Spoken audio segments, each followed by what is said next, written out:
Vamos lá. Olá, pessoal. Vamos começar a nossa aula. Vamos orar. Hoje nós vamos falar sobre perdão dos pecados. É um assunto bem delicado, porque ele vai mexer exatamente com tudo aquilo que a gente já aprendeu a respeito de perdão de pecados. Por isso eu peço que qualquer dúvida vocês estejam sinalizando, né, expondo. É importante que a gente consiga entender a respeito desse assunto, onde nós dispomos aqui de 3 lições.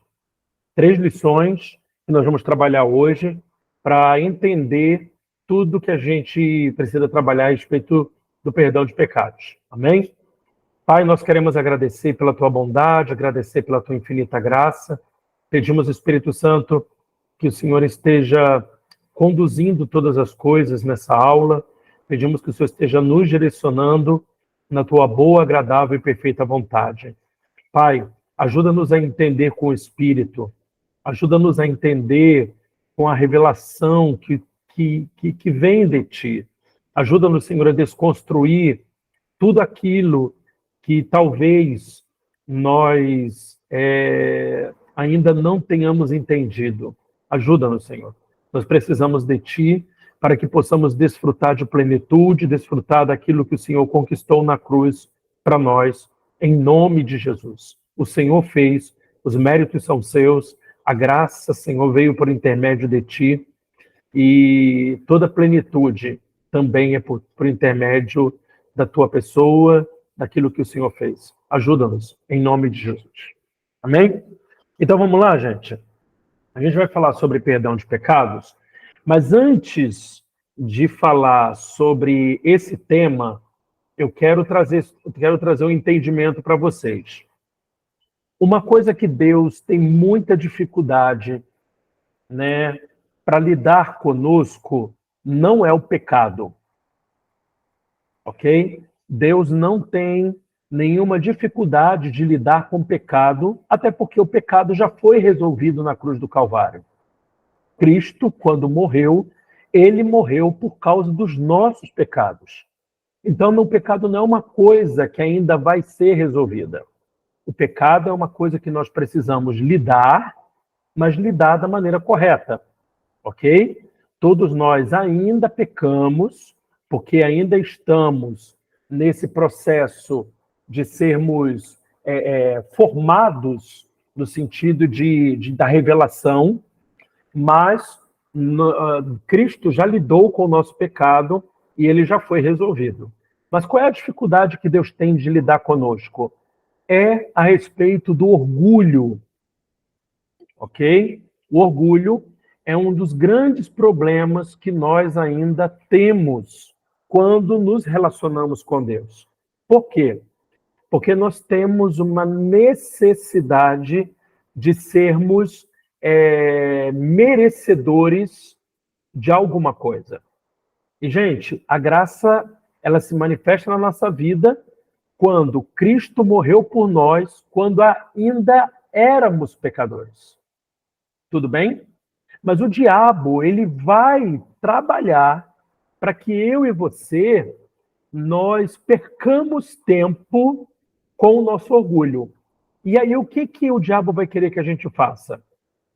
Que a gente se desdobre para, de alguma forma, sermos merecedores do perdão de Deus. Mas se é por merecimento, já não é graça, é lei.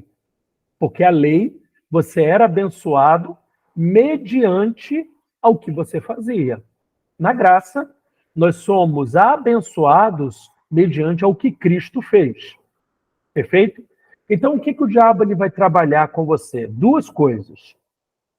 O diabo sempre vai trabalhar com medo e culpa. Amém? Você pode repetir isso aí na sua casa? Medo e culpa. São 2 estratégias que o diabo vai utilizar para que você perca tempo na sua vida. Tudo bem? Se Cristo, ele já conquistou para nós o perdão, por que nós vamos ficar lidando com a culpa. Perfeito? Então, o que Cristo quer que nós façamos mediante o nosso erro? Que nós sejamos convencidos pelo Espírito, que nós reconheçamos a nossa dificuldade, que nós declaremos a Ele que precisamos dele e que a gente sacuda a poeira e dê a volta por cima. Ok? Não é para ficar lidando com o erro, porque eu fiz aquilo, porque eu fiz aquilo outro. Por quê, gente? Porque enquanto você não recebe o perdão de Deus, não reconhece o perdão de Deus na sua vida, o diabo vai fazendo com que você vá perdendo tempo com a culpa. E aí o que adianta você ficar dizendo, se eu tivesse feito isso, se eu tivesse feito aquilo, não vai adiantar de nada. Exatamente por quê?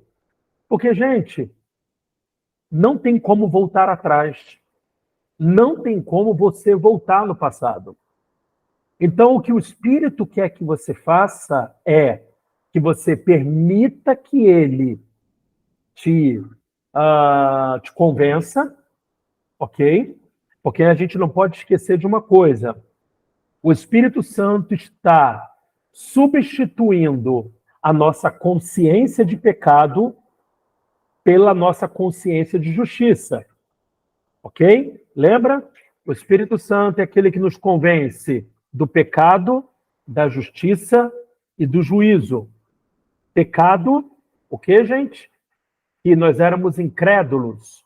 Quando nós deixamos de ser incrédulos, porque confiamos naquilo que o Espírito Santo falou ao nosso coração, ele já nos convenceu do pecado, porque o pecado que a Bíblia está se referindo é o pecado de incredulidade. Tudo bem? Agora o Espírito Santo ele nos convence do quê? Da justiça. Por que ele nos convence da justiça? Ele nos convence de que aquela consciência de pecado, aquela visão de pecado que nós tínhamos, não faz parte mais de quem nós somos, da nossa natureza.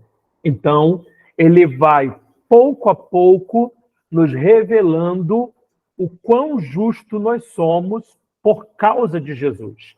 Não tem nada a ver conosco, tem a ver com os méritos de Jesus. Tudo bem? Por isso que o autor de Hebreus diz, olhando atentamente para o autor e consumador da nossa fé, nós olhamos para Jesus e reconhecemos em Jesus quem nós somos. Tudo bem? Juízo de que o príncipe desse mundo já está julgado.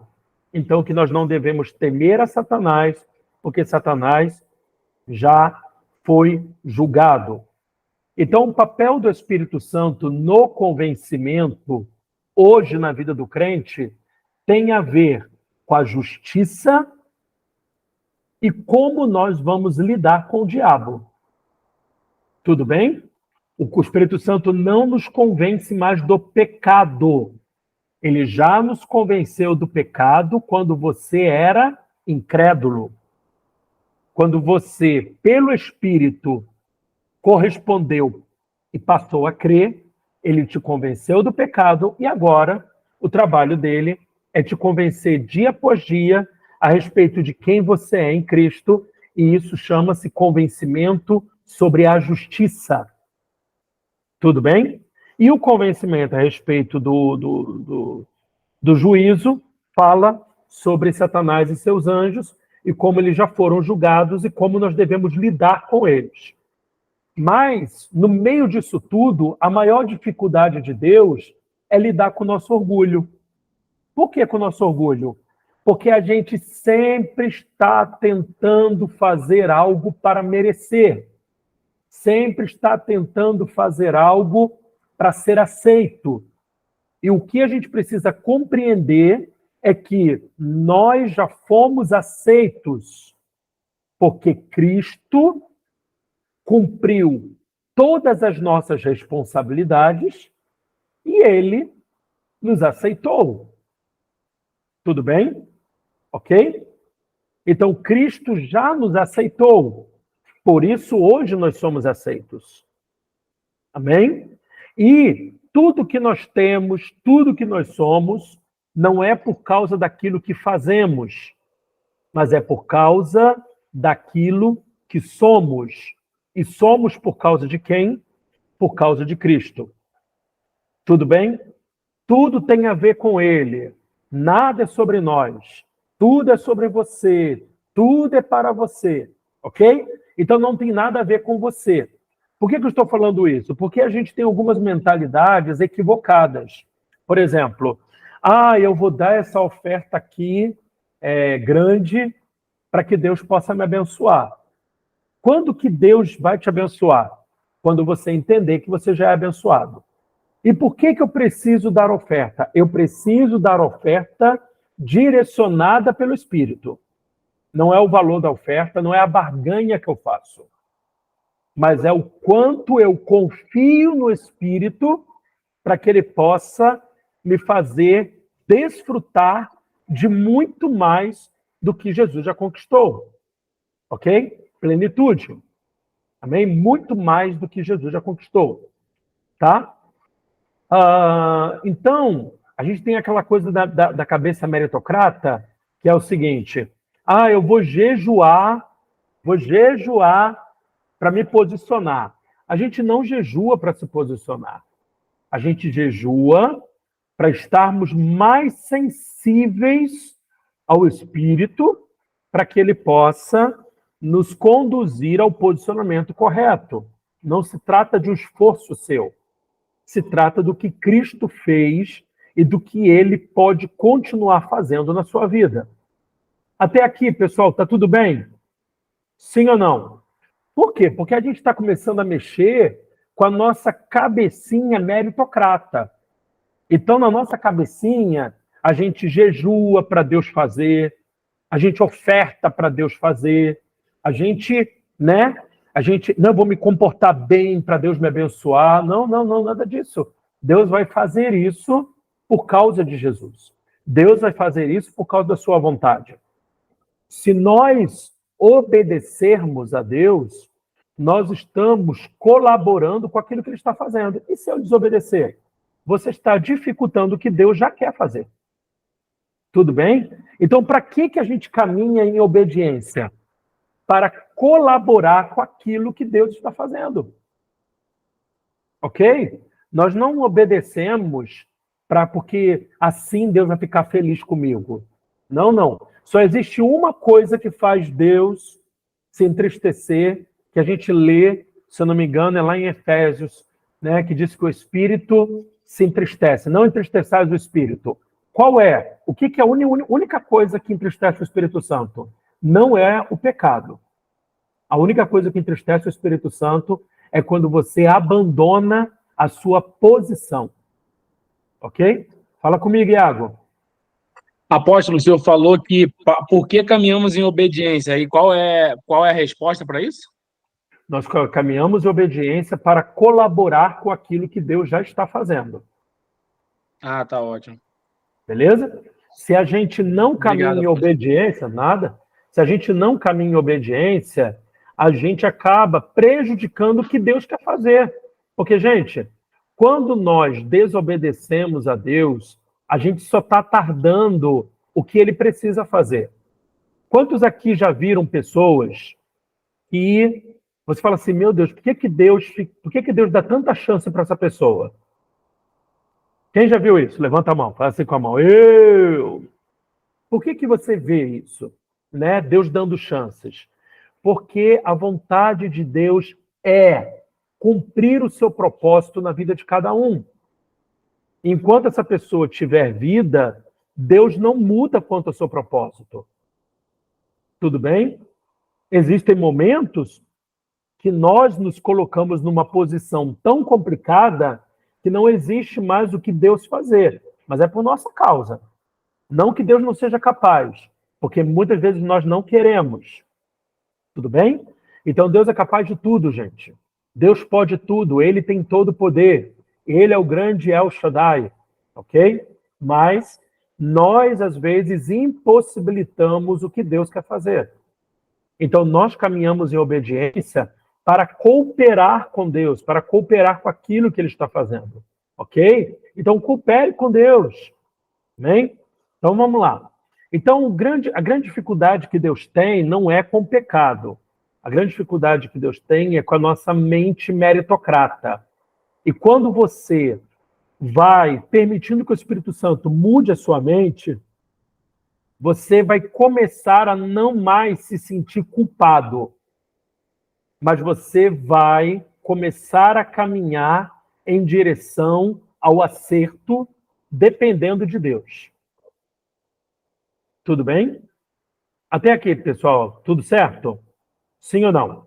Então a gente precisa tomar cuidado com isso, ó. Vamos lá, vamos dar uma olhadinha na apostila? Se você tem a sua apostila, leia aí, se não, siga aqui comigo. Ok? Então vamos lá. Ó, um dos assuntos mais importantes do Evangelho diz respeito ao perdão de pecados. Como Deus foi capaz de perdoar aqueles que eram seus inimigos? Então, começando daqui, gente, nós éramos inimigos de Deus. Então, quando Deus nos perdoou, não tinha nada a ver com fazermos o certo. Nós éramos inimigos, nós fazíamos errado. E Ele, mesmo assim, nos perdoou. Então, diz aqui, ó, desde a criação de Adão, Deus buscou relacionamento com o homem, porém, após a queda do mesmo, havia algo que sempre bloqueava este contato de maneira mais próxima. O que nos afastava de Deus? O pecado. Ok? E desde a queda de Adão e Eva, a cada dia o homem se distanciava mais e mais do seu Criador. Porém, a humanidade não conseguia enxergar isso. Por isso, Deus deu a lei a Moisés, para ficar claro que o homem estava muito distante de conseguir acessá-lo. Então, vamos lá, pessoal.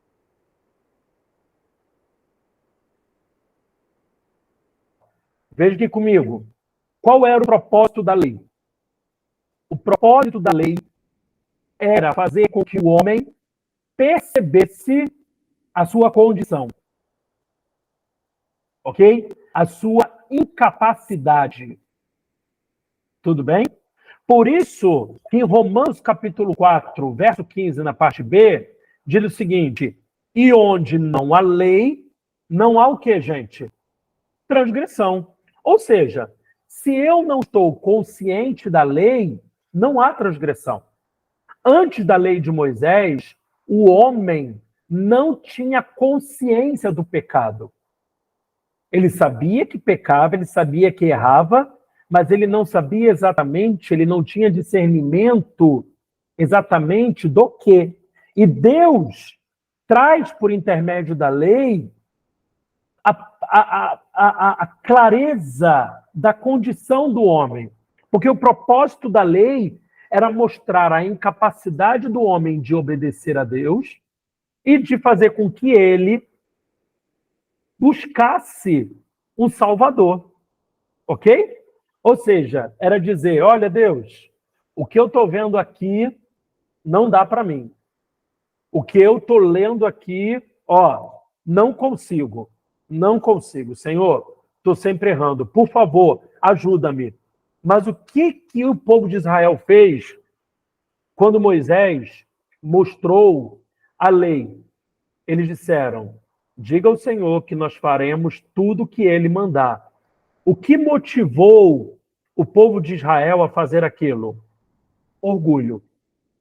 O orgulho sempre foi um problema para o nosso relacionamento com Deus. Por isso, gente, que olha o que diz aqui, ó, Romanos 3, verso 20.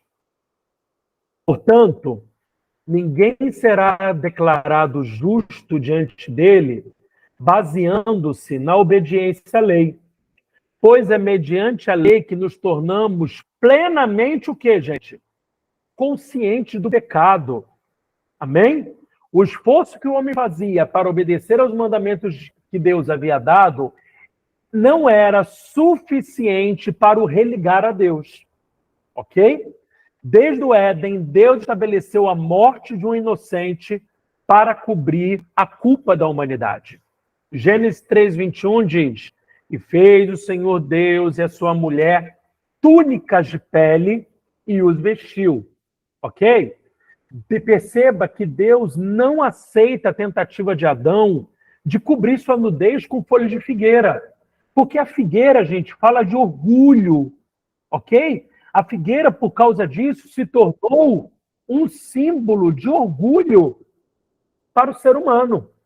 Então, por isso que quando você vê Jesus amaldiçoando a figueira, porque a figueira ela tinha o quê?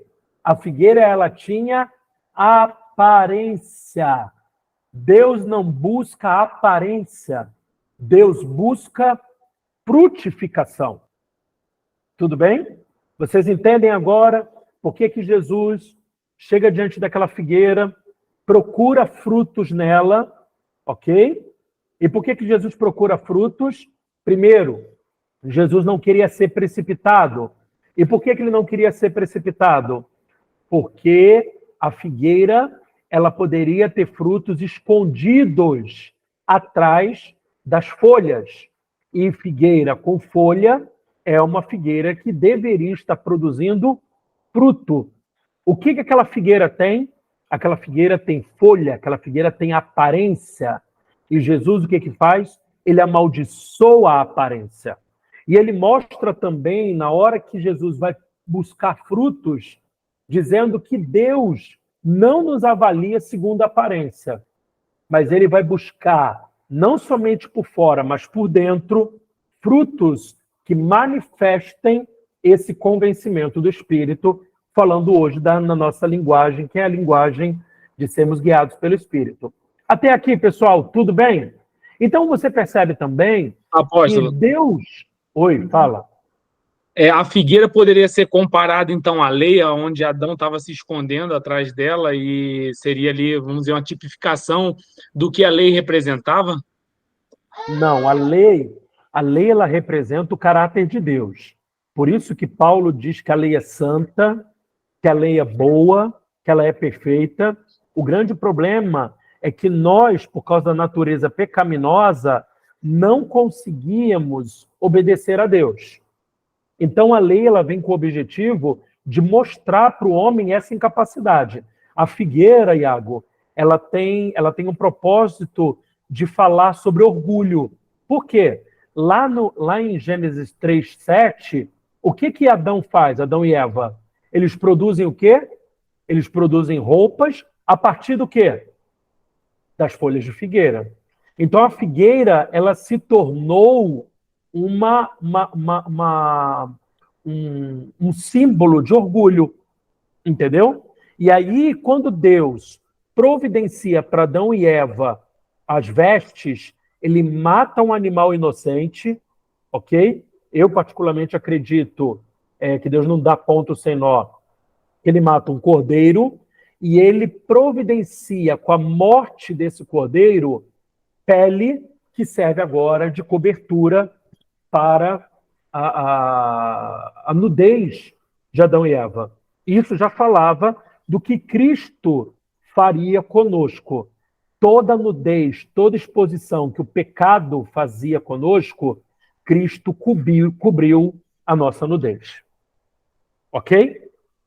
Perfeito até aí? Sim ou não? Pessoal, todo mundo está pegando?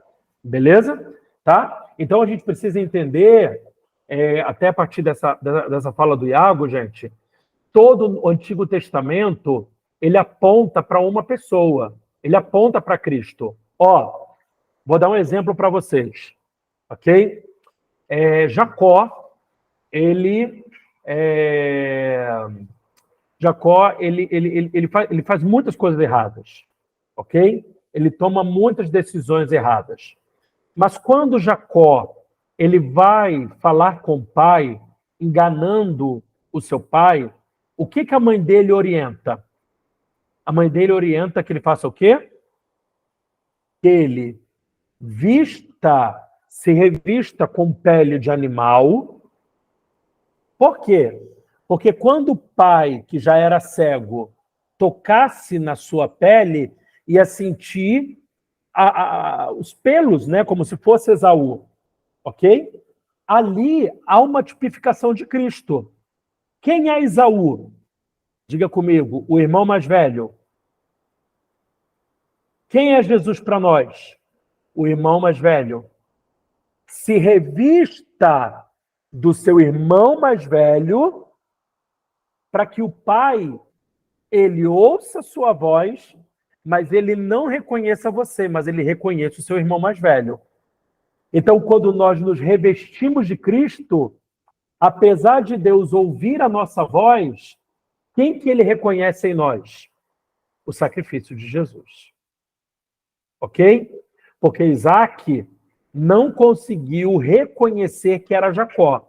Ele diz, a voz é de Jacó, mas quando eu toco e o cheiro é de Esaú. Amém? Então, diante de Deus, quando nós nos aproximamos dele, a voz é do Valmer, mas o revestimento é de Cristo. Amém? Eu tenho o cheiro de Cristo. Aleluia! Ele toca em mim como se estivesse tocando em Cristo. Amém? E por isso, hoje, nós somos aceitos diante de Deus. Amém, igreja? Todo mundo aí entendendo? Sim ou não? Então, vamos continuar aqui, ó. Olha só. Mais à frente, na lei, Deus viria instituir, um perdão de pecados provisório. Os sacrifícios de animais seriam a remissão que o homem necessitaria para o perdão pelos pecados cometidos até aquele momento. Quando alguém pecava, era necessário trazer um animal até o sacerdote e conduzir uma cerimônia de expiação. O pecador, então, colocava sua mão sobre a cabeça do animal. Havia aí uma troca. O pecado daquela pessoa passava para o animal, que era sacrificado, e a inocência do animal passava para o pecador, o transgressor, que saía justificado dali até que pecasse novamente, sendo necessário repetir esse ciclo todos os anos. Ok? Deixa eu falar uma coisa com vocês que eu acho importante a gente frisar. Deus, desde o início, ele estabelece uma coisa que a gente chama que é a lei do Éden. O que é a lei do Éden?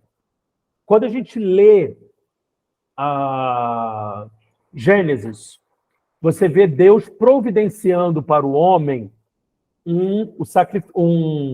uma roupa, um revestimento, uma maneira de justificar. Deus estabelece agora, lá no Éden, que para haver justificação é necessário derramamento de sangue, ok? E aí Deus monta aí um sistema provisório, que é a morte de um animal no lugar de uma pessoa. Tudo bem? Por que a oferta de Caim não foi aceita? A oferta de Caim não foi aceita porque a oferta que Caim deveria ter dado era uma oferta de um animal. Porque ali era uma oferta de justificação. E Caim, o que ele faz? Além dele trazer legumes, produtos da terra, ele ainda demora muitos dias. Então a Bíblia diz, depois de muitos dias, ele traz a oferta. Então, você vê o desprezo de Caim pela pessoa de Deus. E Abel era uma pessoa que respeitava. Por quê?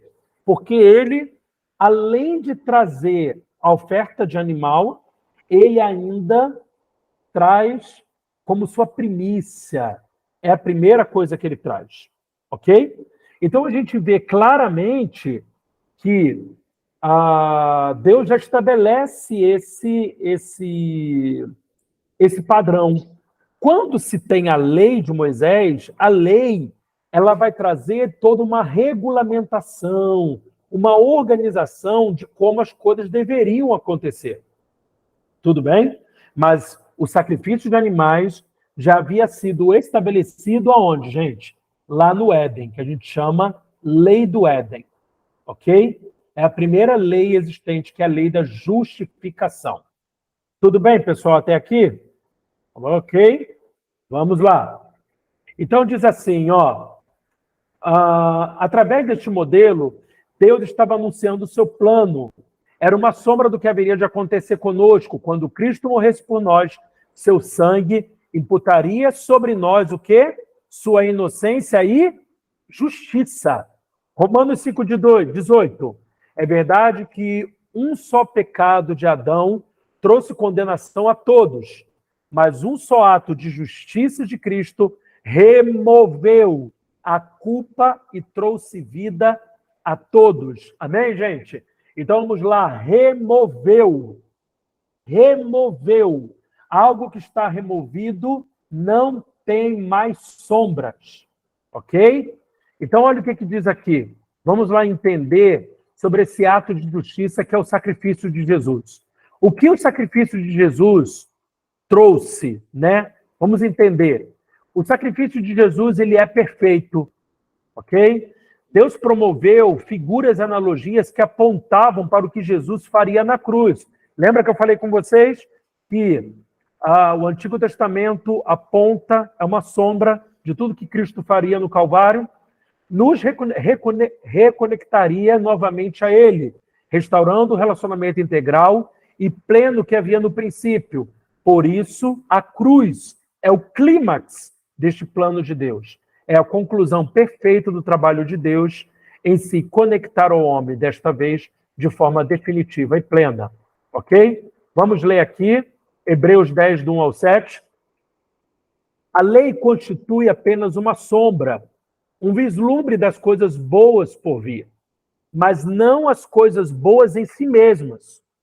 Os sacrifícios são repetidos todos os anos, mas nunca puderam purificar inteiramente aqueles que vêm adorar, ou seja, eliminar de uma vez por todas. Se tivessem esse poder, já não precisariam existir, pois os adoradores teriam sido purificados de uma vez por todas, e a consciência de seus pecados teria desaparecido. Em vez disso, esses sacrifícios lembravam de seus pecados todos os anos, pois é impossível que o sangue de touros e bodes remova pecados. Por isso, quando Cristo veio ao mundo, disse: não quiseste sacrifícios nem ofertas, contudo me deste um corpo para oferecer. Não te agradaste de holocaustos, nem de outras ofertas pelo pecado. Então eu disse: aqui eu estou para fazer a tua vontade, ó Deus, como está escrito a meu respeito no livro. Ok? O sacrifício de Cristo, gente, ele é também o quê? Suficiente. Segundo a lei de Moisés, a cada pecado cometido, um novo sacrifício era requerido. Porém, o animal sacrificado variava de acordo com o tipo de pecado cometido. Porém, Cristo é a oferta suprema, é aquela que cobre todos os pecados, não importa o tamanho, não importa a gravidade, e é suficiente para perdão. Entenda, não há pecado que não possa ser coberto por esse sacrifício. Não há nenhum pecado que ele não possa perdoar. Obrigado, Senhor. Olha o que diz aqui, Colossenses 2,13. Quando vocês estavam mortos em pecados e na incircuncisão da sua carne, Deus os vivificou juntamente com Cristo. Ele nos perdoou todas as transgressões. Ok? O sacrifício, ele é completo. Amém? Além de ser suficiente para perdoar qualquer pecado, o sacrifício é completo, pois perdoou todos os pecados. Ok, gente? No sentido tempo e cronológico. Ou seja, passado, presente, futuro, não importa a época da sua vida, todos os seus pecados foram perdoados. Isso te coloca na condição de perdoado. Isso significa que todos os pecados que eu cometi e que eu ainda vou cometer foram completamente perdoados. Isso não nos dá direito de viver uma vida de pecado. Isso nos dá uma consciência de que, se eu pecar, se eu errar, eu já sou perdoado, eu reconheço que sou perdoado, me permito ser convencido pelo Espírito a respeito daquilo que eu preciso mudar, ok? Existem coisas na sua vida que você precisa mudar, e você precisa ser convencido pelo Espírito a respeito dessas coisas. Não a respeito de que você é perdoado ou não. Você já é perdoado. Ok? Ele já te perdoou.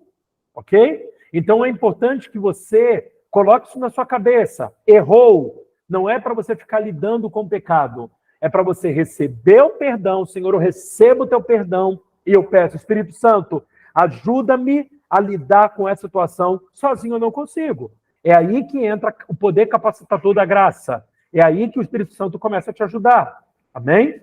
Então, diga, vamos dizer aí, ó. E fomos perdoados por ele em relação ao momento de sacrifício de Jesus na cruz, que estava no futuro, assim o que cometerei amanhã, diante de Deus, nosso passado, presente e futuro, estão abertos como um livro. Jesus não dá o seu perdão em medidas, pecado a pecado, conforme confessamos. Ele o dá sem medidas, de forma abundante e completa. Olha o que diz em Colossenses 1, do 13 ao 14. Pois ele nos resgatou do domínio das trevas e nos transportou para o reino do seu Filho amado, em quem temos a redenção, a saber, o perdão dos pecados. Ok? Antes de continuarmos, eu queria frisar para vocês essa verdade. Cristo já nos perdoou os pecados. E aí, o que eu preciso fazer quando eu erro? Diga comigo, eu já sou perdoado. Ok? Quando você já é perdoado, eu não preciso pedir algo que eu já tenho. Ok? Eu não preciso pedir algo que eu já tenho. Eu preciso reconhecer algo que o Espírito Santo está me conduzindo. Tudo bem? E para o diabo parar de ficar tentando colocar culpa, eu digo, Senhor, eu recebo e reconheço o perdão dos meus pecados. Eu já sou perdoado, mas eu peço que o Senhor me ajude nessa questão, porque eu não estou conseguindo lidar. A questão, gente, não é o pecado, a questão é a consciência de justiça que o Espírito quer gerar em nossa vida. Essa é a nossa grande dificuldade, porque a gente fica sempre pedindo perdão, aí a gente fica naquela coisa assim, ó, Senhor, na autoridade do nome de Jesus, ó, o diabo aqui, ó, você não presta, você não vale nada, tá vendo como você erra, tá vendo como Deus está perdendo tempo com você? Senhor, eu te peço, perdoa o meu pecado, Senhor. Senhor, eu não queria ter feito. Senhor, eu sou mesmo tapado, eu sou idiota. Preste atenção, você está colaborando com o diabo. Para com isso. Para de ficar se lamuriando. Você errou. Ponto. Errou. Permita-se ser convencido pelo Espírito. E o Espírito Santo vai te falar o que você tem que fazer, ok? Para consertar o seu erro, mas você já é perdoado. Amém, pessoal? Até aqui, está todo mundo vivo? Sim ou não? Está todo mundo vivo? Por quê? Porque a gente não vai ficar mais pedindo perdão. A gente agora vai ficar lidando com o quê? Espírito Santo, estou errando nisso. Eu sei que já sou perdoado, e por ser perdoado, eu não quero mais ficar errando. Espírito Santo, ajuda-me. Eu preciso de ti. Amém? Você vai perceber que você vai começar a correr muito mais ligeiro do que antes. Porque antes você ficava se lamuriando, você ficava meio que tentando ter o perdão de Deus. Aí a pessoa fala assim para você, como é que você está? Eu ainda estou me sentindo assim meio mal. Eu estou me sentindo assim meio estranho. Por que está sentindo meio estranho? Porque você ainda está tentando lidar com a culpa. Ok? Deus não trabalha com culpa. Deus não trabalha com medo. Ok? E isso tem que te levar cada vez mais, gente, para a humildade. Ok? Não, já sou perdoado. Para com essa palhaçada de ficar pedindo perdão. Eu já sou perdoado. Já está orgulhoso. Se você é perdoado, você tem que dizer, Senhor, graças a ti eu sou perdoado. Louvado seja o teu nome, porque eu sou perdoado, Senhor. Sem o Senhor eu nada posso fazer, porque sou perdoado. Ajuda-me, Senhor, a romper. Amém, igreja? Amém? Tudo bem? Então, o perdão de Deus precisa nos levar para o coração de Jesus. E qual é o coração de Jesus? Ele é humilde e manso. Como é que é o coração de Jesus, gente? Humilde e manso. Você pode repetir isso na sua casa? Humilde e manso. Humilde e manso. Qualquer tentativa de nós começarmos a arrotar, eu sou isso, eu sou aquilo outro, já nos leva para esse lugar. Jesus era tudo e ele não ficava rotando na cara de ninguém do que ele era. Amém? Você quer perceber se alguém entendeu a graça? Você vai ver ela dizendo, olha, eu sou filho de Deus, eu sou amado, eu sou perdoado, mas isso é por causa dele. Sem ele eu nada posso fazer, sem ele eu estou perdido. Ok? Tudo bem, pessoal? Sim ou não? Então, a marca de que nós entendemos a graça de Deus é temor, humildade, aleluia, rendição, amém? Gente que fica rotando, gente que fica, porque eu sou e por isso eu faço. Porque eu sou, eu dependo dele para fazer. Meu Deus, aleluia! É muito tremendo isso, gente. É depender mais do Espírito Santo, é muito poderoso. Amém? Então, vamos lá, vamos continuar aqui. Aí olha o que diz aqui, ó. O sacrifício de Cristo, ele é o que, gente? Permanente. Fala, Iago. Apóstolo, sobre essa questão, eu prometo que vai ser a última vez que eu vou interromper, Pode mas interromper o quanto quiser. eu achei muito interessante assim falar a respeito do que eu penso, né, sobre essa parte aí do que o senhor falou de ter um coração perdoado por Deus e não ter que estar pedindo perdão toda hora. Eu penso que uma pessoa que ela entendeu que é perdoada por Deus, e que tem essa consciência, eu acredito que essa consciência de perdão no cristão tem que levar essa pessoa a um lugar de filho maduro. Então, eu falo por mim mesmo, existem algumas áreas na minha vida ainda que eu considero que eu preciso amadurecer, que por mais que eu entenda que eu recebi o perdão de Deus, mas eu entendo ainda que em alguns momentos eu ainda erro, e eu preciso amadurecer nessas áreas. Então, assim, eu também preciso, além de ter a consciência de perdão, eu também preciso averiguar e analisar na minha vida a consciência de que nível de maturidade eu cheguei em Cristo. Porque eu penso dessa forma, né? Eu, Iago, se eu só olhar para a parte do perdão, não, eu sou perdoado e por isso acabou. Eu acredito que eu vou deixar a desejar em muitas áreas na minha vida, mas a partir do momento que eu falo, não, eu sou perdoado e por eu ser perdoado, eu preciso amadurecer ainda em algumas áreas.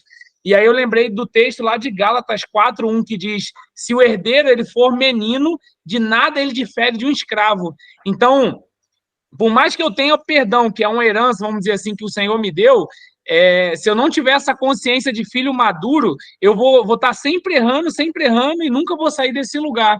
Então, eu acredito que essa consciência, como o senhor falou, de filho perdoado, ela tem que me levar também a um lugar de transformação. Sim, com certeza. Né? Apesar de nós sabermos que vamos errar, porque no caminho nós vamos errar, duas coisas a gente precisa entender, Iago e turma. Nós precisamos entender a respeito da nossa identidade e destino. Identidade, quem somos. Destino, para onde Deus quer me levar. E Romanos 29 diz isso claramente, que nós fomos predestinados a sermos conforme o seu Filho, ou seja, há um destino estabelecido desde a fundação do mundo, que todos que nascerem de novo precisam a cada dia, por intermédio da graça, por intermédio do Espírito, precisam a cada dia se aproximar da imagem perfeita que é ser semelhante a Jesus. Ok? Ok, pessoal? Então, ser perdoado não é uma condição, não é uma herança para que eu possa ficar jogando confete. É para que eu possa entender. Preciso de parar de perder tempo com o pecado e começar a entender quem eu sou e me aproximar a cada dia de quem Cristo é. Perfeito? Joia? Alguém tem alguma outra pergunta, gente? Pode perguntar. Não vai me atrapalhar. É importante que vocês perguntem, porque esse assunto sobre perdão de pecados é uma coisa que muita gente tem dificuldade de lidar.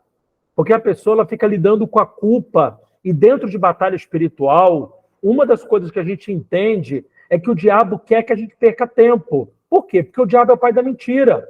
Então, o que o diabo vai fazer com você na batalha espiritual? Ele vai fazer com que você fique lidando com aquilo que já está resolvido. Está vendo como você não presta? Está vendo como você não vale nada? Está vendo como você erra? E você fica ali, às vezes, uma semana, 2 semanas, às vezes uma vida, dizendo, meu Deus, eu errei, eu pequei, Deus não me ama, Deus desistiu de mim. Eu estou falando isso, gente, porque eu já pensei dessa maneira. Quantas vezes eu errava, falava, cara, não é possível, Valmir, de novo. Ah, cara, ó, faz o seguinte, Deus, desiste. E quando que Deus está querendo dizer, alô, Valmir, você já é perdoado. E aí você fala assim, mas essa mentalidade de perdoado vai me fazer ver em pecado? Não. Para de perder tempo, deixe que eu faça uma obra na sua vida, deixe que eu te leve para o seu destino. Você foi chamado para ser parecido com Jesus e eu não abro mão disso. O Senhor não abre mão de você. O Senhor não abre mão dos projetos que Ele tem na sua vida. Pare de perder tempo com o diabo. Comece a desfrutar do que Cristo conquistou para você. Ok? Então, gente, o propósito é te capacitar para ser semelhante a Jesus, que aquilo que o Iago disse é o protótipo, né, de filho maduro. Vamos lá. O sacrifício de Jesus, gente, também ele é o quê? Permanente. Por quê? Porque ele não é só no momento que a gente recebe, ok? Ele é válido para sempre. Olha o que diz aqui em Hebreus capítulo 10, verso 12. Nós somos sacerdotes, porém, ofereceu a si mesmo como único sacrifício pelos pecados. E ele é válido para quando? Válido para sempre. Então, sentou-se no lugar de honra à direita de Deus. Hebreus 9, do 11 e o 12. Quando Cristo veio como sumo sacerdote dos benefícios agora presentes, ele adentrou o maior e mais perfeito tabernáculo, não feito pelos homens, isto é, não pertencente a esta criação, não por meio do sangue de bodes e novilhos, mas pelo seu próprio sangue, ele entrou no Santo dos Santos, uma vez por todas, e obteve eterna redenção. Ok? Ok? Então diz aqui, ó, por causa disso, o sacrifício de Jesus é superior a qualquer outro que já houve, sendo a última e eficaz oferta pelo pecado. Hebreus 9, 24 e 28. Pois Cristo não entrou no santuário feito por homens, uma simples representação do verdadeiro. Estou falando do tabernáculo de Moisés. Ele entrou no próprio céu para agora se apresentar diante de Deus em nosso favor. Não, porém, para se oferecer repetidas vezes a semelhança do sumo sacerdote que entra no Santo dos Santos, todos os anos, com sangue alheio. Se assim fosse, Cristo precisaria sofrer muitas vezes, desde o começo do mundo, mas agora ele apareceu uma vez por todas, no fim dos tempos, para aniquilar o pecado, mediante o sacrifício de si mesmo. Da mesma forma, como o homem está destinado a morrer uma única vez e depois disso enfrentar o juízo, assim também Cristo foi oferecido em sacrifício uma única vez, para tirar os pecados de muitos. E aparecerá uma segunda vez, não para tirar o pecado, mas para trazer salvação aos que o guardam. Hebreus 9, 24 ao 28. Amém? Amém, pessoal? Então vamos lá. Deixa eu só tirar aqui algumas dúvidas, caso haja. Por que Cristo ofereceu o sacrifício e o sacrifício dele agora ele é permanente, ele é válido para sempre? Por quê? Porque Cristo entrou no tabernáculo celestial que Deus mostrou para Moisés, dizendo para Moisés, faz uma cópia da maneira que você viu, ou seja, no tabernáculo que existe no céu. Moisés fez, mostrando o que Cristo faria por nós. Cristo entrou nesse tabernáculo que está no terceiro céu, e lá ele entrou não só como oferta, mas ele entrou como sumo sacerdote, porque só o sumo sacerdote poderia entrar no tabernáculo, e ele entrou sendo um sacerdote segundo a ordem de Melquisedeque. Porque a ordem de Melquisedeque, ordem, gente, quer dizer parecido, semelhante a Melquisedeque. Melquisedeque era um rei de paz e justiça, e ele também não tinha início e nem fim. Então, por isso que Cristo é assemelhado, é associado a ele. Por quê? Porque ninguém sabe a origem de Melquisedeque e nem o fim dele. E a palavra Melquisedeque quer dizer o quê? Justiça e paz. Ok? Sim ou não, pessoal? Ok? Justiça e paz. Então, Jesus entra nesse tabernáculo que está no céu como sumo sacerdote e também como oferta, só que no céu não tem passado e nem futuro. No céu é sempre o quê, gente? Presente, hoje, agora. Então, quando eu reconheço o sacrifício de Jesus, eu estou reconhecendo o quê? O que ele fez por mim agora.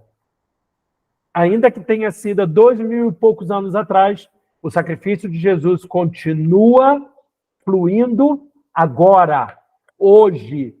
Amém? Tudo bem, pessoal? Até aqui, alguma dúvida, Santos? Ou não? Então, olha só. Graças a Jesus, podemos viver uma vida livre da acusação e do peso do pecado. Nós precisamos confiar em Jesus, pois ele já lidou com o pecado. Olha o que diz em Hebreus 10, 17 ao 20. E acrescenta: dos seus pecados e iniquidade não me lembrarei mais. Onde essas coisas foram perdoadas, não há mais necessidade de quê, gente? De sacrifício pelo pecado. Portanto, irmãos, temos plena confiança para entrar no Santo dos Santos, pelo sangue de Jesus, por um novo e vivo caminho que ele abriu por meio do véu, isto é, do seu corpo.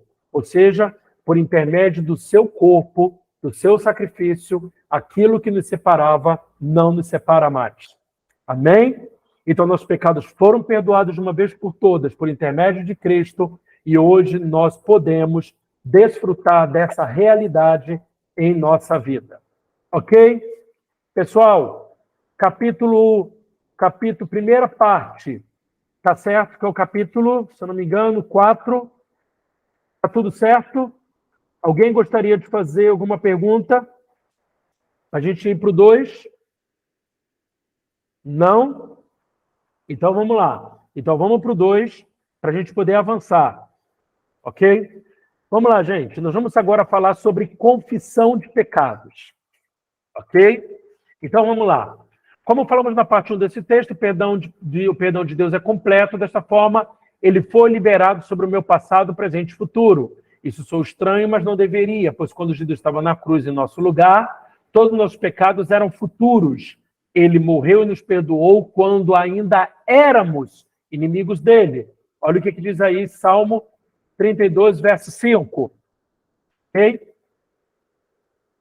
Opa, desculpa, gente, pulou aqui. Desculpe.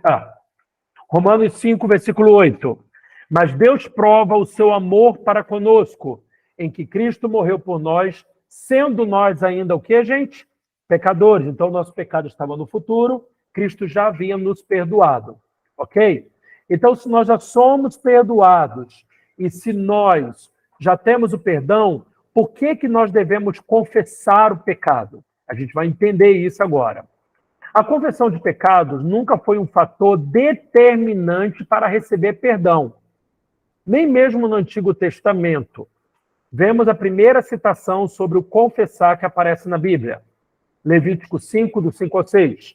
Será, pois, que, culpado sendo numa dessas coisas, confessará aquilo em que pecou, e a sua expiação trará ao Senhor pelo seu pecado que cometeu, uma fêmea de gado miúdo, uma cordeira ou uma cabrita pelo pecado. Assim o sacerdote, por ele, fará a expiação do seu pecado. Então, olha só, quando lemos o contexto dessa passagem, Levítico 5, do 1 ao 4, podemos entender que Deus está se referindo a delitos que a pessoa não tinha consciência que havia cometido. Acho que soube deles depois. Nesse caso, como ela soube depois, precisaria vir e confessar o que havia feito que feriu a lei. Note que o fator de confessar o que havia feito, saber, não isentava o pecador de oferecer a oferta pelo pecado, ou seja, a confissão não é o agente perdoador, e sim o sacrifício, ok? Hebreus 9:22. E quase todas as coisas, segundo a lei, se purificam com o sangue, e sem derramamento de sangue não há remissão. Então, qual é a moeda usada para a compra do pecado? O sangue e não as confissões, ok? Então, a grande questão para que a pessoa fosse perdoada era oferecer o sacrifício, ok? E, com consequência desse sacrifício, ela confessava o pecado. Tudo bem? Então, vamos lá. Vamos ver aqui, ó. Então, por que encontramos muitas passagens no Antigo Testamento sobre confissões de pecados? É simples. A confissão tem a ver com aliviar a consciência do pecado, ok? O peso. Diz assim, ó, Hebreus 10, do 1 ao 4. Porque tendo a lei a sombra dos bens futuros e não a imagem exata das coisas, nunca pelos mesmos sacrifícios que continuamente se oferecem cada ano, pode aperfeiçoar os que a eles se chegam. De outra maneira, teriam deixado de se oferecer, porque purificados uma só vez os ministrantes nunca mais teriam consciência de pecado. Nesse sacrifício, porém, cada ano se faz comemoração dos pecados, porque é impossível que o sangue de mais uma vez, touros e bodes tire os pecados. Fica muito claro para nós que a lei era o agente de celebração dos pecados, sendo a responsável de lembrar a todos o quanto eram incapazes de serem obedientes. Era justamente este o propósito dela. De outra forma, como reconheceríamos a necessidade de um Salvador? Esta incapacidade de obediência integral produzia na mente do homem o quê, gente? A culpa. E este encontrava na confissão uma válvula de escape, uma maneira de se aliviar do peso do pecado. Por isso encontramos no Antigo Testamento muitas passagens como estas. Salmo 32:5. Confessei-te o meu pecado e a minha maldade não encobri. Dizia eu, confessarei ao Senhor as minhas transgressões e tu perdoaste a maldade do meu pecado. Ok? Vamos lá, pessoal? Está todo mundo aí? Sim ou não? Pessoal, deu para entender isso? Por que no Antigo Testamento o homem precisava confessar pecados? Para aliviar o peso da culpa. Ok? Porque ele precisava lidar com a culpa até que o sacrifício fosse entregue ao sacerdote. Tudo bem? Sim ou não, pessoal? Fala comigo. Amém? Sim? Não? Talvez? Ok? Pessoal, vocês estão aí? Sim. Vamos lá. Amém. Vamos lá. Então, pessoal, preste atenção nisso. A realidade do Antigo Testamento, ela é diferente da realidade do Novo Testamento. Do Novo Testamento, todos nós somos sacerdotes, porque estamos conectados a Cristo, que é o sumo sacerdote. Ele é o nosso sacerdote e também o nosso sacrifício. Perfeito? Na Antiga Aliança, no Antigo Testamento, as pessoas precisavam de um sacerdote e precisavam oferecer um sacrifício. Então, eles precisavam lidar com a culpa até que o sacrifício fosse entregue. E por isso eles precisavam também o quê? Confessar. Tudo bem? Nós não precisamos. A gente vai entender como que o crente hoje, na nova aliança, deve confessar o pecado. Existe confissão de pecado? Existe, mas não na questão de você se sentir perdoado. Fala, Tati, pode falar. Então deve ser aquilo que o senhor ainda vai entrar, né? Porque lá em 1 João, no capítulo 1:9, fala, se confessarmos os nossos pecados, ou seja, se confessarmos os nossos pecados, aqui fala de uma confissão, ele é fiel e justo para nos perdoar o pecado e nos purificar de toda injustiça. Ou seja, Pode fica falar, meio que E aí, Não, confessar ou não confessar? a gente vai estudar esse texto. A gente pegou todos os textos e fez uma análise de cada um. Esse texto, Tati, só para poder te adiantar um pouquinho, ele está preso a uma necessidade que as igrejas da Ásia Menor estavam enfrentando. João está nessa carta combatendo uma heresia que se levantou dentro da igreja, que era a inexistência do pecado, que ninguém mais tinha pecado. Então, confessar não tem a ver com você falar para alguém, mas tem a ver com você reconhecer. Olha, eu confesso que eu preciso de Jesus, que eu ainda peco. Entendeu? Então, a gente vai ler esse texto daqui a pouco. Ele está aqui dentro do estudo, tá bom? E aí você vai poder entender minuciosamente, porque a gente percebeu que havia essa necessidade de compreender todos os textos. A gente vai falar daquele de Tiago, capítulo 5, verso 16, confessar as vossas culpas uns aos outros.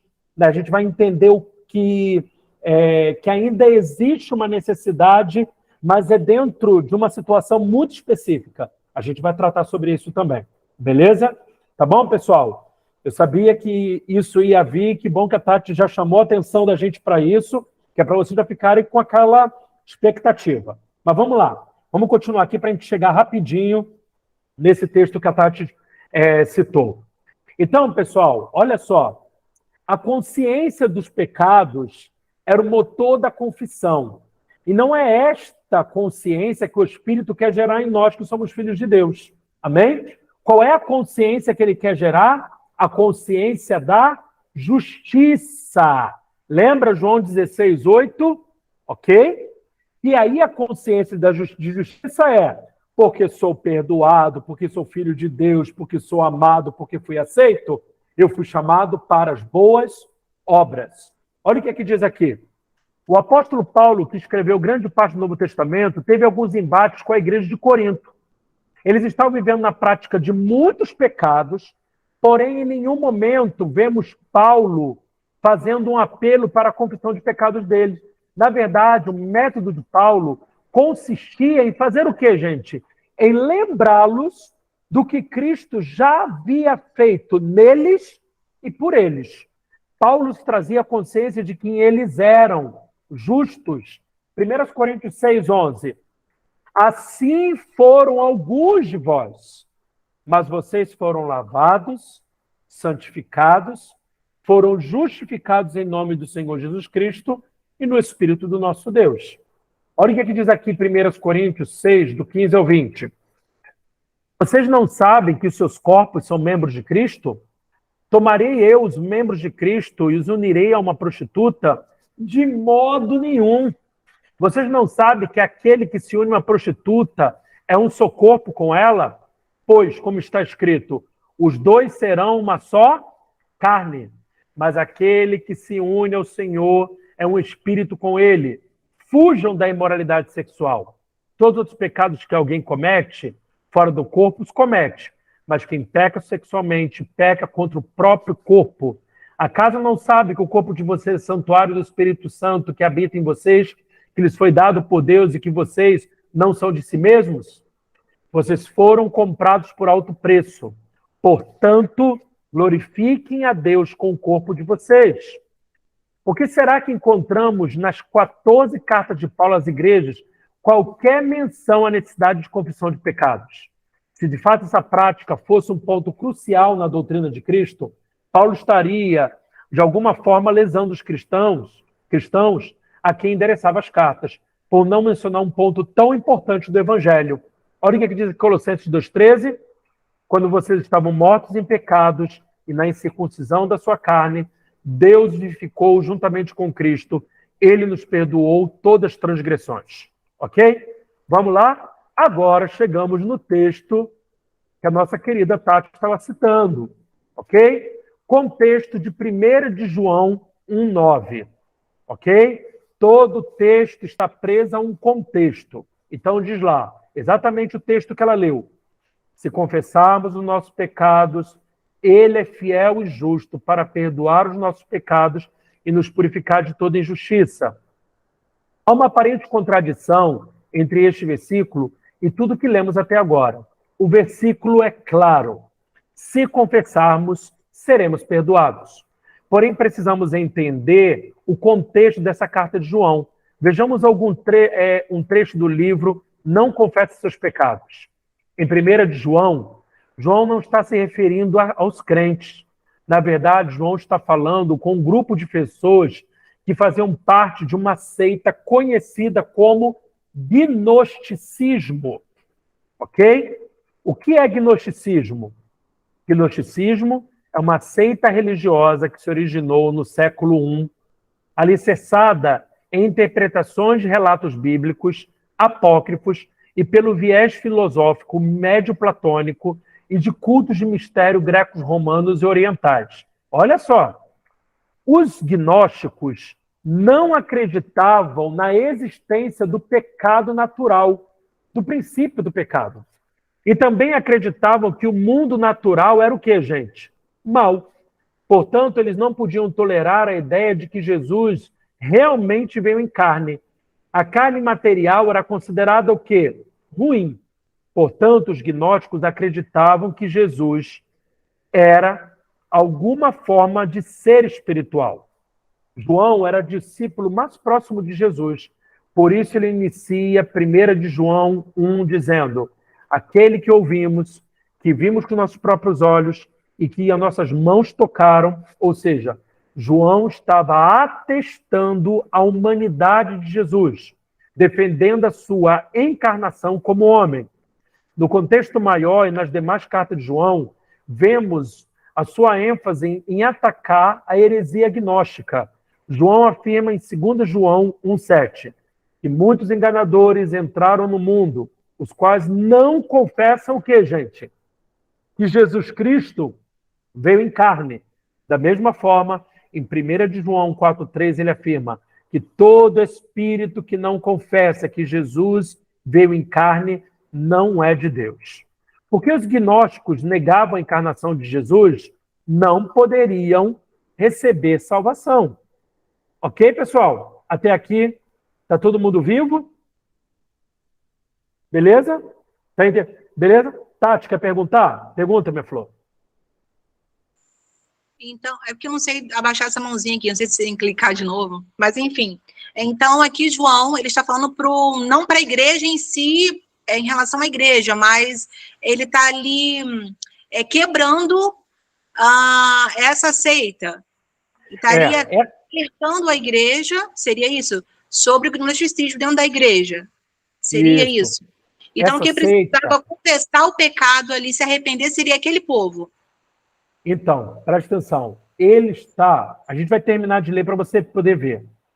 Ele estava combatendo essa seita que estava entrando na igreja.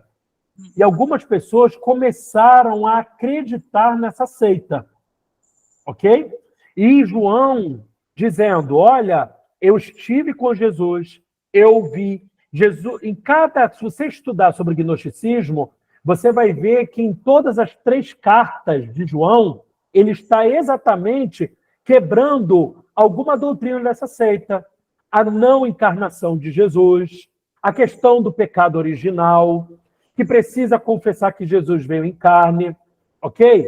Então, muitas pessoas estavam sendo influenciadas e João escreve essa carta para quebrar parte dessa doutrina. Olha o que diz aqui. Vamos continuar aqui, para você poder continuar entendendo. Olha só. Justamente porque se Jesus não fosse humano, não poderia nos alcançar, não havia sacrifício, ok? Quem morria no nosso lugar? Animais. Para que o sacrifício fosse completo, era necessário que um ser humano morresse por outro ser humano. Mas tinha que ser um ser humano sem pecado. E aí foi isso que Cristo fez por nós. Ele, sem pecado, morre em nosso lugar. Olha o que diz aí. No verso 8 em diante, João confronta a heresia gnóstica de que o pecado não existia. Se os gnósticos negavam a existência do pecado, não poderiam ser salvos. Outra informação importante é sobre o termo utilizado no grego para a palavra confessar. A palavra é homologeo, que significa dizer a mesma coisa que outra, isto é, concordar.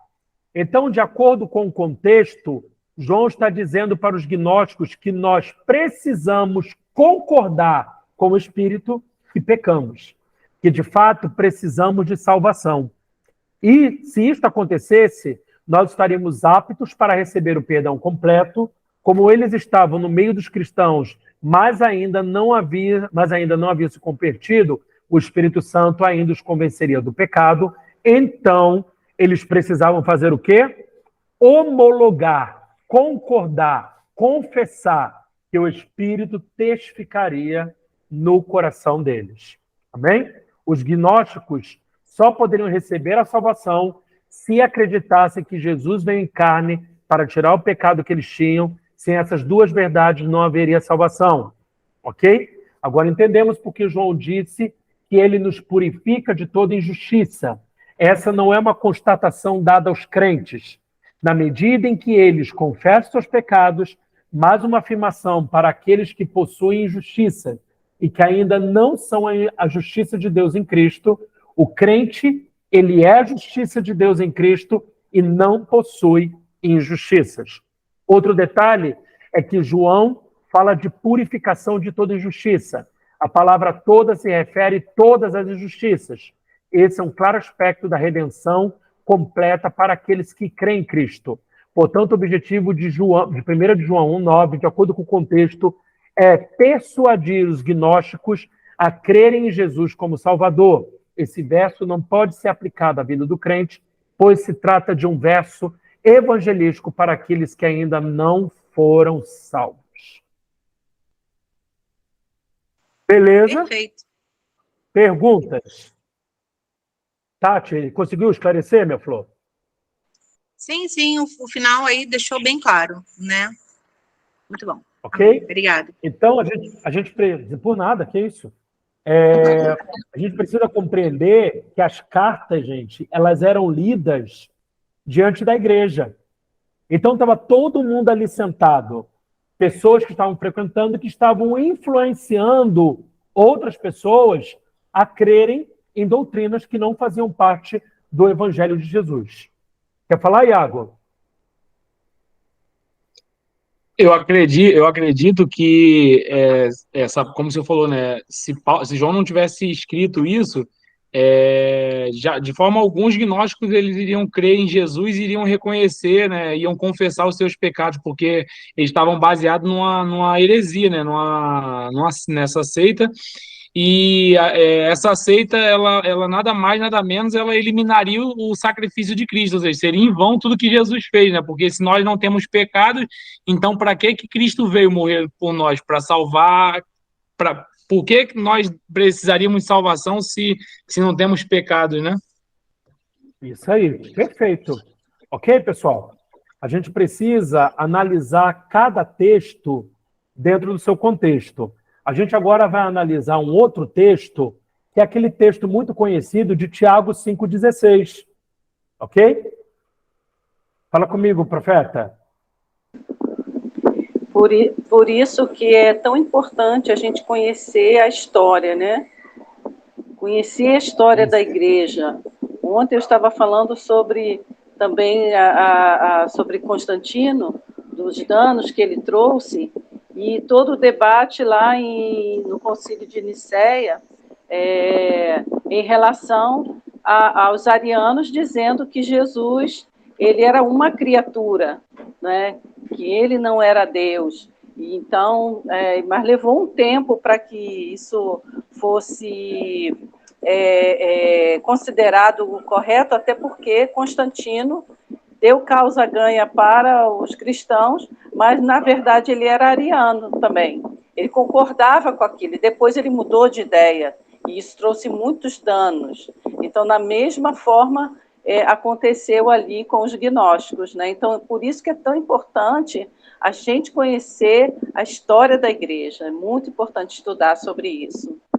E vai nos levar a linkar a esses textos que são tão difíceis, muitas das vezes, da gente compreender.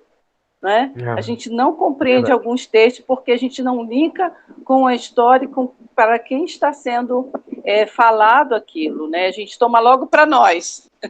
A gente toma logo para a nossa consciência, para a nossa realidade de vida e não para a realidade do contexto que estava sendo falado e para quem estava sendo falado naquela época na história da igreja, que a Bíblia está relatando, né, naquele texto. Verdade. É verdade. E o interessante, isso que a profetisa Márcia falou, da questão dos arianos, gente, essa doutrina ela não foi estipada da igreja. No entanto, que os testemunhos de Jeová, eles acreditam que Jesus é uma criatura de Deus e não Deus. Que ele é filho de Deus, mas que ele não é Deus, que Deus somente é Jeová. E que o Espírito Santo, ele é o agir de Deus. Então, olha só, né, a profetisa Márcia falando, né, que quantos danos ainda traz até hoje. Porque muitas das religiões que nós vemos hoje, né, elas são baseadas nessas distorções de contexto, nessas distorções de entendimento, né? E às vezes não é feito nem de maneira proposital, mas é buscando a revelação.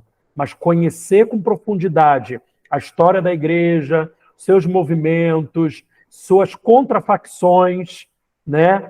Porque são os movimentos contra esses movimentos também contra, precisam ser conhecidos para que a gente possa discernir o que às vezes a gente tá crendo contrário ao que a palavra de Deus diz. Agora, uma última coisa, gente, para a gente pular para o próximo capítulo, não esqueçam que gnóstico é diferente de agnóstico, tá bom? Muita gente hoje se declara agnóstico, que não tem a ver com gnosticismo, tá bom?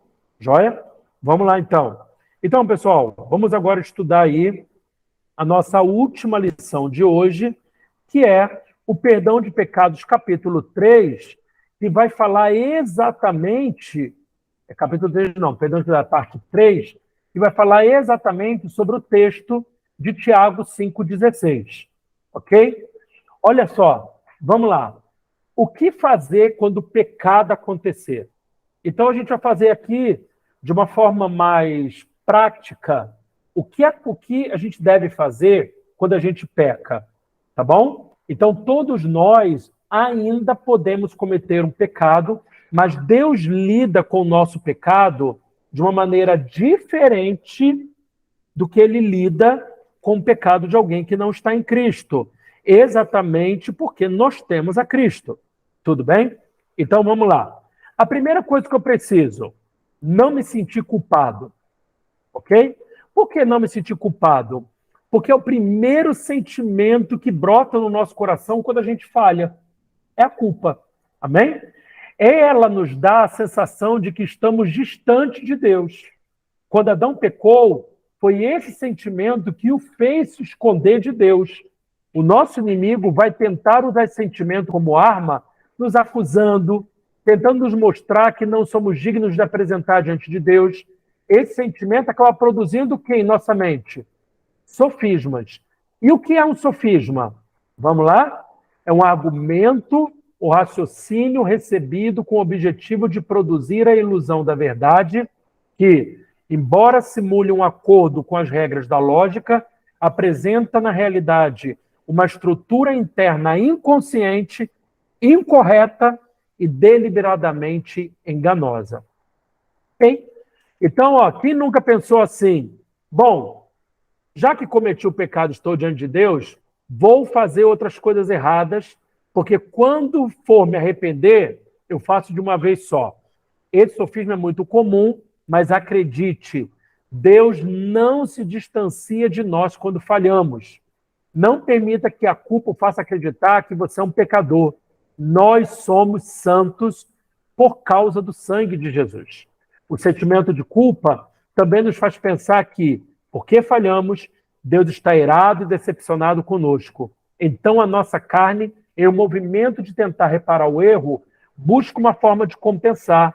Eu vou orar mais, eu vou jejuar mais, eu vou mais à igreja, preciso de todos os cultos, ok? Esta compensação, muitas vezes, é confundida com arrependimento, mas é apenas uma maneira de, com as nossas próprias forças, pagar o preço pelo pecado, negando assim o sacrifício de Cristo por nós.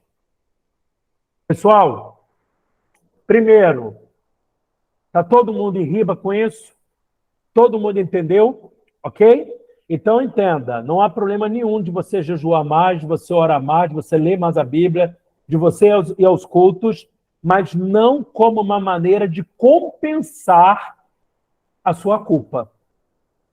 Amém? Não acredite mais que você está distante de Deus. Não acredite mais que o pecado te fez agora um pecador.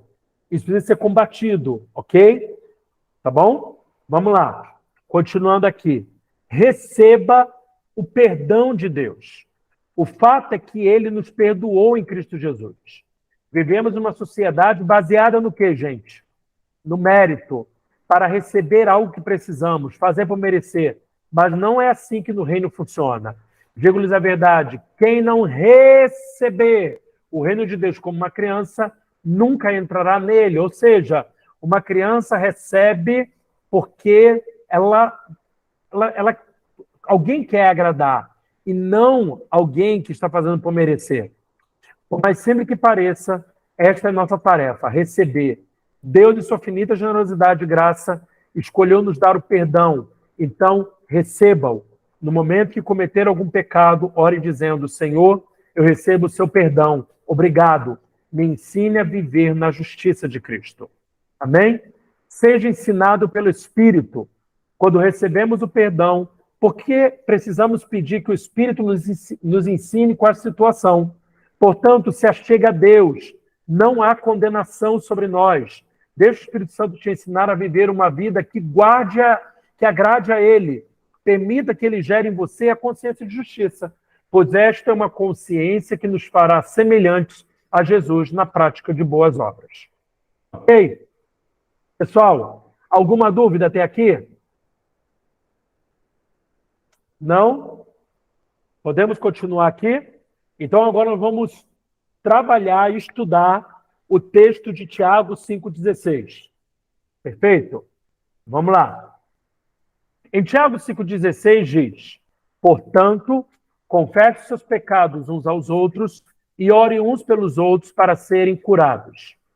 Nesse texto, podemos ver a recomendação do apóstolo Tiago a respeito da confissão.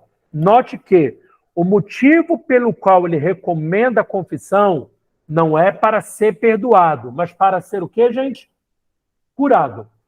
Como vimos no estudo anterior, a confissão é uma válvula de escape.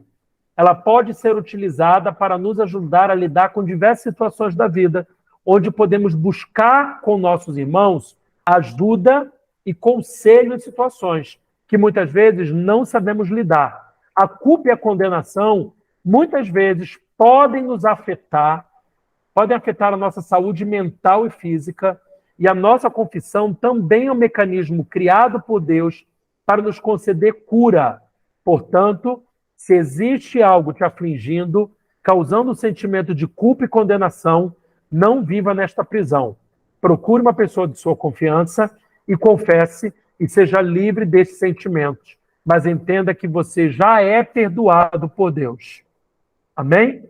É desta forma que precisamos lidar com os pecados, entendendo que Jesus já o venceu na cruz, recebendo o perdão dele e sendo ensinado pelo Espírito em como corresponder a esta sua nova natureza em que fomos gerados. Pessoal, até aqui, alguma dúvida? Aquele que tem dúvidas, pergunte agora, ou cale-se para sempre. Então, para que eu procuro alguém para confessar o pecado? Quando eu estou sendo afligido, quando eu preciso de ajuda, quando eu preciso de conselho, e não para ser perdoado, e sim para ser ajudado. Beleza? Alguma dúvida, pessoal? Pode perguntar. Ok? Nós vamos tratar agora de um último assunto, para ir na próxima semana que vem, já é a nossa última aula, se eu não me engano. Ok? Vamos lá. Nós vamos falar agora sobre arrependimento. Bem? Então, nós vamos entender primeiramente o que não é arrependimento. Então, pessoal, arrependimento não é um sentimento. Amém? Talvez a primeira coisa que a gente pense é: eu preciso sentir dor ou chorar para me arrepender. O choro é um mecanismo usado pelo corpo para expressar emoções, as mais variadas delas. Podemos chorar de tristeza, de alegria, raiva, vergonha, saudade. Porém, não é o choro que produz o arrependimento e nem mesmo o pesar. Por vezes, confundimos arrependimento com remorso. Este sim é um sentimento. Remorso é uma inquietação, um abatimento da consciência que percebe ter cometido uma falha. Mas Deus não se utiliza do remorso, este sentimento humano, e é usado por nosso inimigo para gerar o quê, gente? Peso em nós. Arrependimento não é uma decisão. E por isso, gente, a gente não pode se arrepender. Amém? Não podemos nos arrepender. Não, porque eu preciso me arrepender. Você tem que dizer: eu preciso ser convencido desse pecado. Espírito Santo, gera arrependimento no meu coração. Quem pode gerar arrependimento é o Espírito Santo, não é você que decide, ok? Mas tudo o que pode ser gerado pelo nosso esforço é carne. Se afirmamos que a nossa decisão produziu arrependimento, o mérito é todo nosso. O Espírito não teve participação. Tudo bem? Então, ó, cuidado. Às vezes nós estamos nos tendo remorso, falando: não, porque eu decidi. Eu simplesmente decidi, as coisas aconteceram. Se foi apenas decisão, foi carne. Não houve aí participação do Espírito. Amém? Arrependimento, gente, também não é apenas uma mudança de comportamento. Ok? Na vida cristã, uma mudança de comportamento pode ser motivada por diversos fatores. Medo do inferno, medo de ser punido, para se enquadrar, para ser aceito em algum estereótipo, para agradar alguém. Por isso, não podemos levar essa em consideração apenas uma mudança exterior. Para entendermos o que é o arrependimento bíblico, precisamos entender que a palavra no português tem um significado diferente do que está no Novo Testamento. No português, arrependimento quer dizer pesar, lamentação pelo mal cometido, compulsão, contrição. Porém, a palavra usada no grego é metanoia, que significa mudança de pensamento, opinião, mentalidade. A partir do entendimento do significado desta palavra, podemos então dizer que o arrependimento acontece quando uma mentalidade acerca de algo é mudada, ok? Então, podemos afirmar que quando nascemos de novo, à medida que o Espírito Santo nos convence de que somos justiça de Deus através de Jesus, nossa mentalidade é mudada e passamos a entender que não somos mais escravos do pecado. Romanos 6, do 17 ao 18. Mas graças a Deus que, tendo sido servos do pecado, obedeceste de coração a forma de doutrina que fostes entregues, e libertados do pecado, foste feitos servos de quem, gente? Servos da justiça. Quando passamos a entender que fomos feitos servos da justiça, gradativamente nossas ações são transformadas. Então, quando pecamos, o Espírito Santo nos ensinará que este ato não faz parte da nossa nova natureza. Opa, perdão, pessoal. Cansei demais. Isso. Bem? Então, aqui, ó. Então, quando pecamos, o Espírito Santo nos ensinará que este pecado não faz parte da nossa nova natureza. Pessoal, até aqui, tá tudo bem? Então, o que é o processo, né, de mudança de mentalidade? É o metanoia, que é quando o Espírito gera arrependimento, nós entendemos que aquilo que o Espírito Santo está dizendo é a verdade, ele produz em nós a mudança, e aí quando acontece a metanoia, aconteceu o quê? O arrependimento. Aconteceu a transformação. Ok? Vamos ver aí a tristeza segundo Deus. que diz lá em 2 Coríntios 7:10. A tristeza, segundo Deus, produz um arrependimento que leva à salvação e não remorso. Mas a tristeza, segundo o mundo, produz o quê, gente? Morte. Nesse texto, o apóstolo Paulo diz que uma tristeza produzida por Deus conduz ao arrependimento. Note que a tristeza em si não é o arrependimento, mas pode ser usada como um veículo. Quando amamos a Deus e nos comportamos de maneira que não condiz com o que Ele diz que somos, pode vir sobre nós uma tristeza por haver o entristecido. Esta tristeza chamada, segundo Deus, pode ser usada pelo Espírito para nos ajustar e nos ensinar. Mas entenda, nunca haverá acusação sobre nós. De acordo com tudo que vimos até aqui, podemos entender que o arrependimento não é um sentimento e não acontece no momento em que nos entristecemos por haver entristecido a Deus. Tampouco acontece quando fazemos uma resolução, uma decisão de mudar. O arrependimento acontece quando a nossa mentalidade acerca daquela atitude má é transformada. Quando entendemos que ela não se enquadra mais em minha nova natureza. Este entendimento resultará em uma mudança na atitude.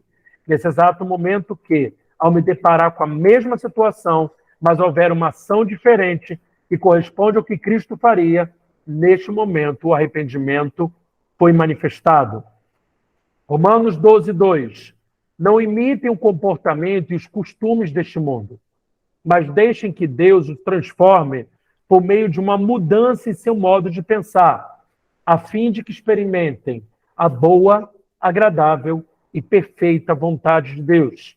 A vontade de Deus é transformar nosso modo de pensar acerca de quem somos nele. Essa mudança frutificará uma nova realidade de vida para nós. Amém? Nesse processo de transformação, por vezes, nossa consciência pode nos acusar, pois estamos em uma transição de uma consciência de pecado para uma consciência de justiça. Mas mesmo que isso aconteça, Deus é maior que a nossa consciência. Temos total acesso a Ele, sem restrições, e podemos usufruir de tudo que Cristo conquistou para nós. 1 de João 3:18-22. Filhinhos, não nos limitemos a dizer que amamos uns aos outros. Demonstremos a verdade por meio de nossas ações. Com isso, saberemos que pertencemos à verdade e nos tranquilizaremos quando estivermos diante de Deus. E ainda que a consciência nos condene, Deus é maior que nossa consciência e sabe todas as coisas. Amado, se a consciência não nos condena, podemos ir a Deus com toda a confiança e dele receberemos tudo o que pedimos, pois lhe obedecemos e fazemos o que lhe agrada. E aí, pessoal? Sim ou não? Tudo bem? Alguém tem alguma pergunta? Sim ou não, pessoal? Ok? Está todo mundo satisfeito? Não tem nenhuma pergunta, pessoal? Vamos lá. Essa é a hora. Não entendi isso. Não entendi aquilo. Discordo disso, discordo daquilo. Vamos lá. Vamos lá. A gente poder gerar isso. Primeira vez que eu compreendi, assim, acredito que de forma plena, né, essa questão do não necessitar mais de pedir perdão a Deus, né? Uau, Iago, fico extremamente feliz por esse entendimento ter chegado, né, não só até você, mas a todos. Ok? Amém, gente? Está todo mundo aí satisfeito no nome de Jesus? Ok? Então, pessoal, espere um pouquinho, eu vou aqui parar de gravar essa aula para a gente poder nos falar rapidinho. Ok? Então, pessoal, obrigado aí por mais uma noite, por mais esse tempo maravilhoso e até a próxima aula.